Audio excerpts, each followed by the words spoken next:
കൊട്ടാരക്കര ഗണപതി പോലും കേട്ട് നാണിച്ചുപോയി. എന്തോ ഒരു ബൈപ്പാസ്, ഏതോ ഒരു ബൈപ്പാസ്, അതിൻ്റെ മാപ്പ്. ആ മാപ്പ് കണ്ടാലോ കൊട്ടാരക്കരയാണോ കുട്ടനാടാണോ എന്ന് തിരിച്ചറിയാനേ പറ്റില്ല. കായലും കടലുമൊക്കെ തട്ടിപ്പിച്ചതിൽ കാണുന്നുണ്ട്. അങ്ങനെ ഭരണം അവസാനിക്കാൻ മാസങ്ങൾ മാത്രം ബാക്കി നിൽക്കെ പതിവ് പോലെ തട്ടിപ്പ് പ്രഖ്യാപനങ്ങളുമായി കൊട്ടാരക്കരയുടെ ബാലഗോപാൽ, നമ്മുടെ ധനമന്ത്രി KN ബാലഗോപാൽ ഇറങ്ങിയിട്ടുണ്ട്. തെരഞ്ഞെടുപ്പ് മുന്നിൽ കണ്ട് കൊട്ടാരക്കര ബൈപ്പാസ് എന്ന പേരിൽ തട്ടിപ്പ് എയും ജെമിനി ചിത്രങ്ങളുമാണ് ഇപ്പോൾ മന്ത്രിയുടെ സോഷ്യൽ മീഡിയ മുഴുവൻ. ഐഷ പോറ്റിയെ ഓർമ്മയുണ്ടാകുമല്ലോ അല്ലേ? 2 പതിറ്റാണ്ട് മുമ്പ് സാക്ഷാൽ കൊട്ടാരക്കരയുടെ ബാലകൃഷ്ണപിള്ളയെ തറ പറ്റിച്ച ഐഷ പോറ്റിയുടെ ഭൂരിപക്ഷം 40,000 ആയിരുന്നു പിള്ളയ്ക്കെതിരെ.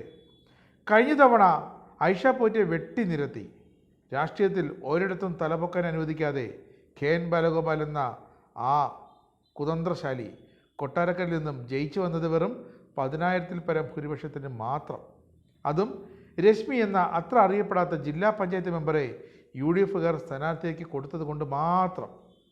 അതുപോലും ഒരു അഡ്ജസ്റ്റ്മെൻ്റ് ആയിരുന്നു എന്ന് അന്ന് പലരും പരാതിപ്പെട്ടിരുന്നു. ഇത്തവണത്തെ തിരഞ്ഞെടുപ്പിൽ മുതിർന്ന ഒരു കോൺഗ്രസ് സ്ഥാനാർത്ഥി കൊട്ടാരക്കര വന്നാൽ തീരാവുന്ന ഹുങ്കേ ഉള്ളൂ ഈ ബാലഗോപാലന്. KN ബാലഗോപാൽ ധനകാര്യ വകുപ്പ് മന്ത്രിയായി വന്ന അന്ന് മുതൽ കഴിഞ്ഞ 4.25 വർഷവും കൊട്ടാരക്കര ബൈപ്പാസ് വന്നു, ഇപ്പോൾ വരും, വന്നു കഴിഞ്ഞു. ഇതാണ് അവകാശവാദങ്ങൾ. ഇനി ബൈപ്പാസിന് മുകളിൽ വിമാനം ഇറക്കുമെന്ന അവകാശവാദം മാത്രമേ ആശാൻ പറയാനുള്ളൂ. അവകാശവാദങ്ങൾക്കപ്പുറം ബയ്യുമില്ല, പാസുമില്ല. തെരഞ്ഞെടുപ്പിന് മാസങ്ങൾ മാത്രം ബാക്കി നിൽക്കെ തട്ടിപ്പ് പ്രഖ്യാപനങ്ങളുമായി PR സംഘങ്ങൾ ഇറങ്ങിയിട്ടുണ്ട്. ജനങ്ങൾ അത് തിരിച്ചറിയും. പ്രതിപക്ഷത്തിന് PR ടീമൊന്നുമില്ല. അവർക്ക് വിശ്വാസം അണികളെയാണ്, ജനങ്ങളെയാണ്, വോട്ടർമാരെയാണ്.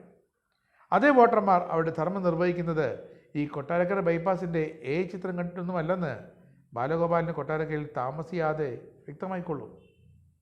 അപ്പോഴേക്കും ഐഷ പോറ്റിയുടെ ശാപം KN ബാലഗോപാലിനെ ചുറ്റിക്കിടന്ന് കറങ്ങുന്നുണ്ടാകും.